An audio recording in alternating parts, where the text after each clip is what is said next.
Parola d'ordine, scusate il gioco di parole, ordine contro la confusione della parte politica avversa, il centrodestra. Mattinata di prove tecniche di alleanza per la candidata del centro-sinistra Alessandra Moretti, entrata in conflitto anche verbale con il candidato 5 Stelle Jacopo Berti per la questione dei tagli alla politica. Lei vuole una legge generalista, lui chiede un impegno preciso del candidato, lei gli dà del pagliaccio, lui della falsa, solito teatrino della politica. Meglio è andata alla Moretti con l'IDV, l'Italia dei Valori, che ha scomodato il segretario nazionale Ignazio Messina ad accompagnare Gennaro Marotta e Antonino Pipitone, i due candidati della nuovissima lista collegata alla Moretti, denominata Veneto Civico. Lotta alla corruzione in una giornata di nuovi arresti di amministratori pubblici in Veneto, sanità che deve tornare ad essere un diritto, piccole e medie imprese relativamente a burocrazia, credito ed imposte, società partecipate, quasi un centinaio, troppe, tra le priorità degli alleati, che a loro stesso dire saranno leali ma scomodi, come nello stile dell'IDV.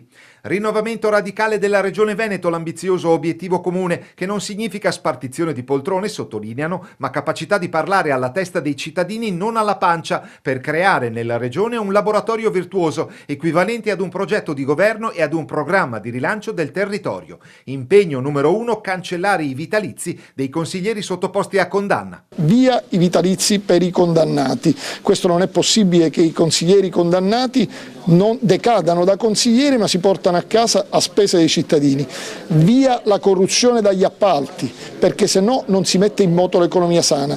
Via dalla sanità ai privilegi, per fare in modo che la sanità sia un diritto di tutti e non bisogna aspettare se non hai soldi, al contrario se ce li hai vai avanti e scavalchi gli altri. Insomma, un Veneto diverso, un Veneto che punti a tutelare gli onesti a danno dei furbi che hanno massacrato il nostro Paese. Essere giudicati dai cittadini, cosa significa operativamente parlando?